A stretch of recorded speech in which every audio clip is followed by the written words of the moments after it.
Hello everyone, my name is Juliette Bay. I'm a physical therapist assistant at Rehab Associates.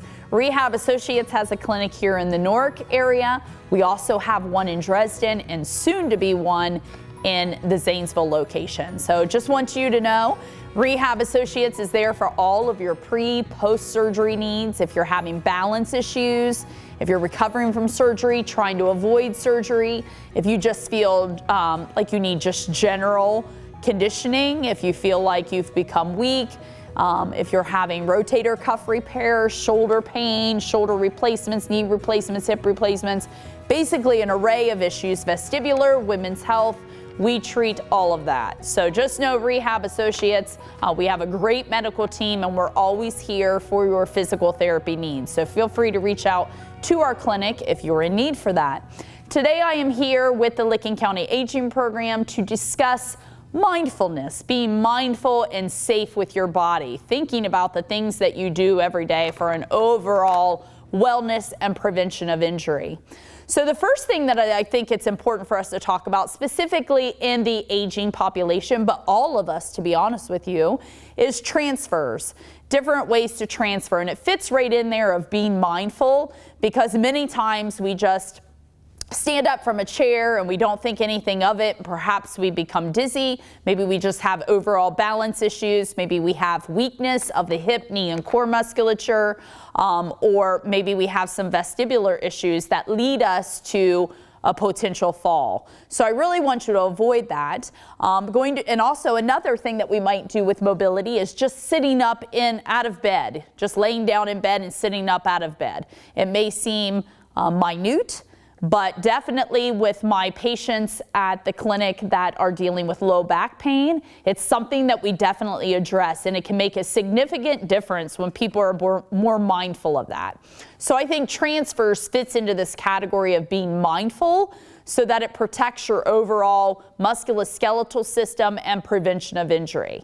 So the first one that I want to show you is transfers from a chair, okay? Again, the point being when you first stand up, whether it be in the evening, maybe you're already in bed and you have to get up to go to the restroom or get a drink of water in the evening. Once you stand up, make sure you stand there for a couple of seconds or more to get your bearings before you take off for a walk.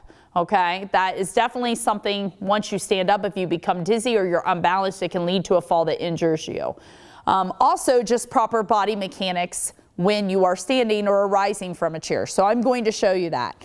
Whenever you're transferring from a chair to a standing position, you're going to scoot out to the edge of your chair, okay? It should make sense to you that if I stand up from way back here, I'm not going to have as much leverage, I'm not going to be as strong in that position than if I scoot out to the end of the chair. So you're scooting out towards the end here, feet are hip width apart. Use your hands as necessary for safety. And you're basically, something that we as therapists say with people when we're teaching them transfers is nose over toes, okay? Nose over toes. So I'm going to stand up here and show you. You need to lead with your nose, push off with your hands if you need to. Stand all the way up to a tall standing position, straightening your hips and your knees. When you sit back to the chair, make sure that you're reaching back. Be mindful where your chair location is and sit back down in a slow, controlled manner. Let's show you that again. So scoot out towards the edge of the chair, hands using them as much as needed. Nose over toes, rise up, all the way nice and tall. And then when you come down, going to lower down in a slow, controlled manner, okay? Or reaching back preferably. So reaching back so you know where your chair location is at. Okay, so that's transfers from a chair to standing. The next one that I want to show you is bed mobility. Very important. Again, when people come into the clinic and I have them lay down to a bed or stand up, if I'm not there to kind of guide them as to what their form and technique should be when they do that, I see all kinds of things. And then I often tell myself there's no wonder their back is hurting them, unfortunately. So I like to show them that and correct that. So let me show you that here. I'm going to move this chair out of my way. And I apologize, but I need to get down on the floor here to show you. So let's imagine this is your bed, okay? So you would sit down on your bed on the edge. It obviously would be higher. You're going to come down into a fetal position and lie down on the bed, okay? Maybe you're a back sleeper, maybe you sleep on the other side, but then when it's time to get up, okay, instead of just doing this number, which you can see why that would hurt my back, I tell my patients, bring your knees in, roll into a fetal position, and then push up and sit on the edge of your bed, then stand up, okay? So that's much better than doing a full sit-up position, which could obviously wreak havoc on the back, okay? So that is bed mobility. The next one that I want to show you is lifting mechanics, okay? So I have a box here to kind of show you, and this is important for all of us. Think of people that work in a facility where continuous lifting is part of their job duty. You can see why an individual like that, after years and years of the same repetitive behavior, could definitely have back issues. So again, very appropriate under our be mindful of your body topic, so that they practice good mechanics and save their back for the rest of their lives, so they have good longevity with their back. So I'm going to show you kind of a side view here.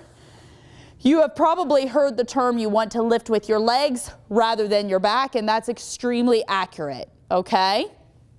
Also, you want to have a wide base of support, spreading your feet and legs out, okay? You're more balanced when your base of support is wider.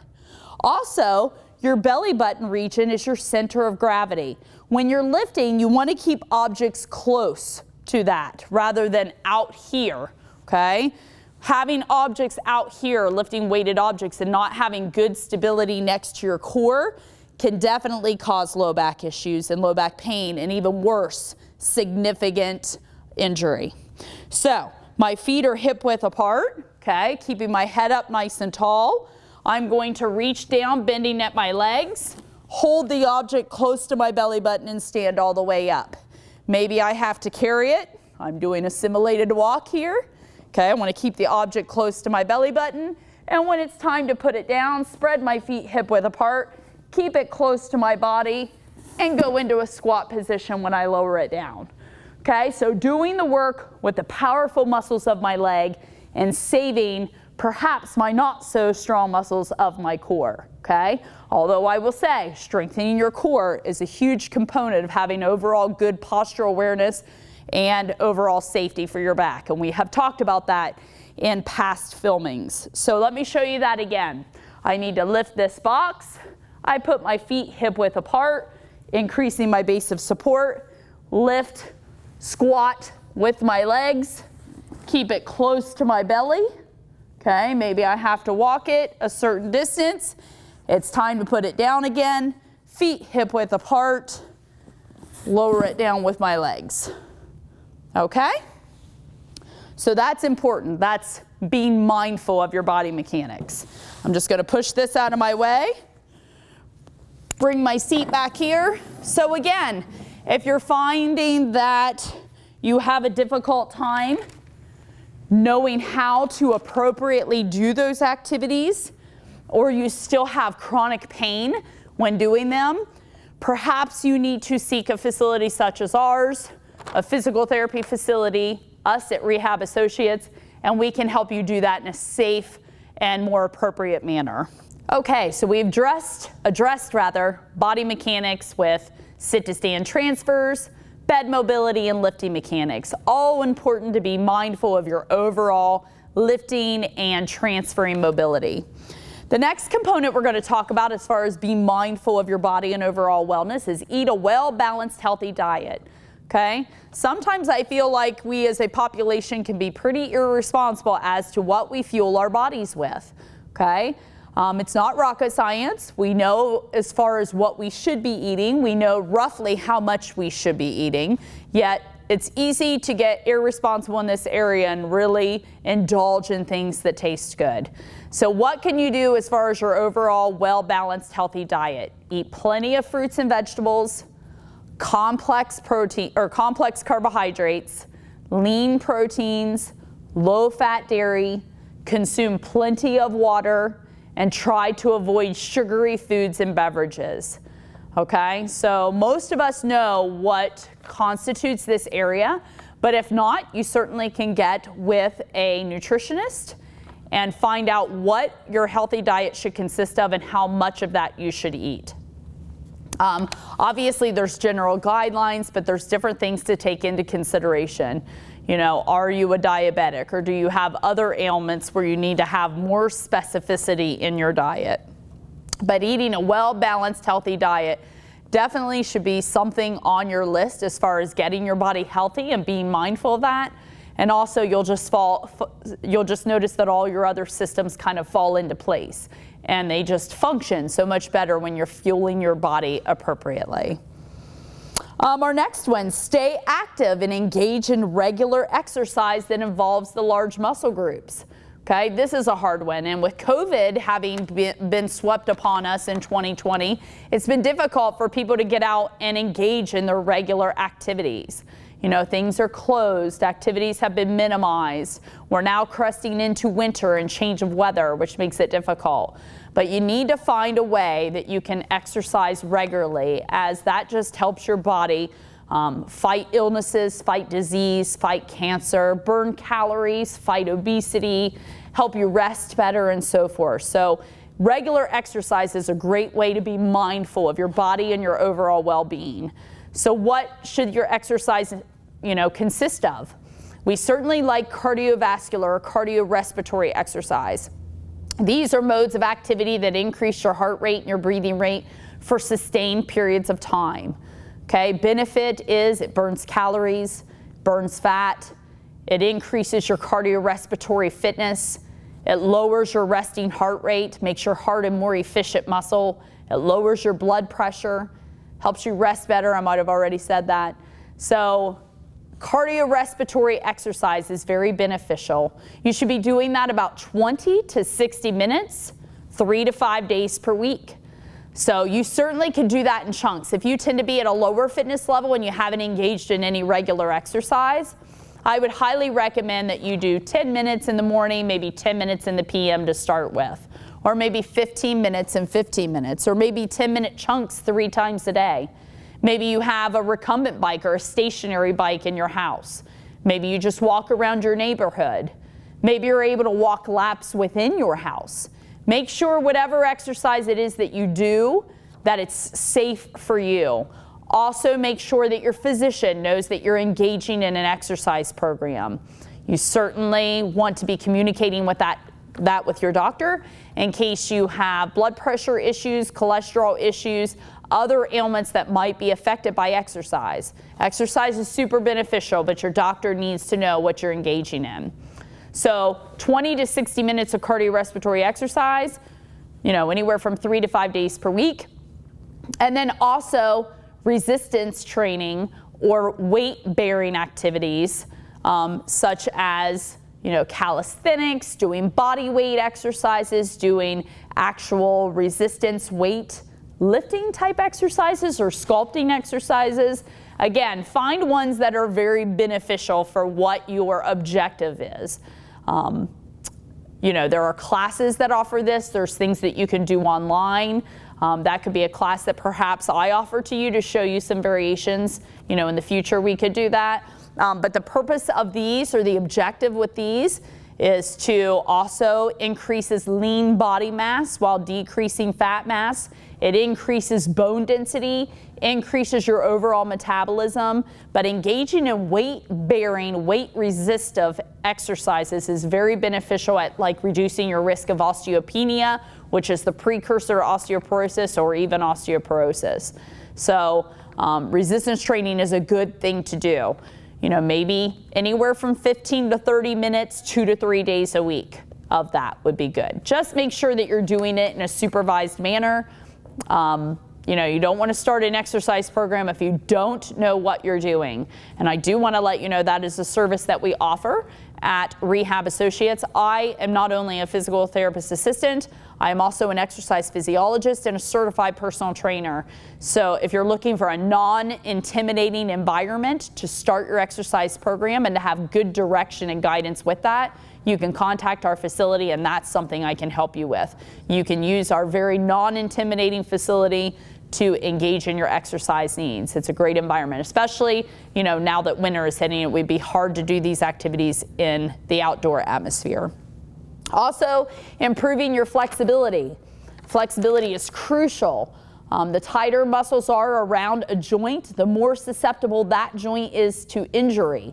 So we want to make sure that we're limber. We want to make sure that we're, stretching our muscles and our tendons to allow more viability and flexibility around those joints to prevent injury. And unfortunately, I don't want to say unfortunately, but it's a little bit harder to increase flexibility and to maintain that. Studies show about 5 to 7 days a week of that is necessary to maintain flexibility. So you got to work hard to be flexible, but it's important to do. That's also something as we get older, it's just a natural decline. We have a decline in lean body mass, we have a decline in strength, our balance becomes compromised, we have a decrease in bone density, we have a decrease in flexibility. So it's super important that we're really focusing on these as we get older, our entire life, but definitely as we get older so we can reduce some of the ailments that come with that. So that was our exercise. So we talked about mechanics, we talked about appropriate exercise and eating a well-fueled, well-balanced diet. These are all crucial for being mindful of your overall health. Let's get into a little bit more basics, like wearing your seatbelts and helmets to prevent injury. We all tend to have kind of our upbringing, and it's funny, I deal with all different sorts of people, from family members to my patients to other clients with other things that I do, and just general people that I know in the community. And people are raised in different ways and have different habits that they engage in. I like to see seatbelts be an habitual behavior for most of us. So wearing your seatbelts and helmets if you're engaging in car rides or ATV riding and such as that can certainly be a lifesaver for all of us. So that's important to do. And then lastly and least, we can't leave COVID out of this, correct? So COVID prevention, which we've all been drilled on it, but it's super important, and I'm reiterating that to you as part of your medical team, that wearing your masks, helps decrease transmission of the illness, or at least studies are showing that. Social distancing, avoiding, the holidays are here. We've had Thanksgiving, and we're coming up with Christmas, and all of that. So you want to make sure that you're social distancing and having a healthy respect of keeping your groups small and avoiding large crowds, and also washing our hands regularly. I've seen a couple people be resistive to all of these changes, but all you're doing is being proactive. Wash your hands, use hand sanitizer, and keep one another safe, and reduces our risk of transmitting it to objects or from one person to another. So these are all tips for you to take into consideration to be mindful of your health, mindful of your well-being, and keep yourself strong and healthy, so that we're all here as long as we possibly can be, and be happy while we're doing it. Okay, so know that we're here for you at Rehab Associates. If you're having any issues you'd like to discuss, you certainly can call our clinic, ask for me, as I would love to speak with you. Thanks, everybody.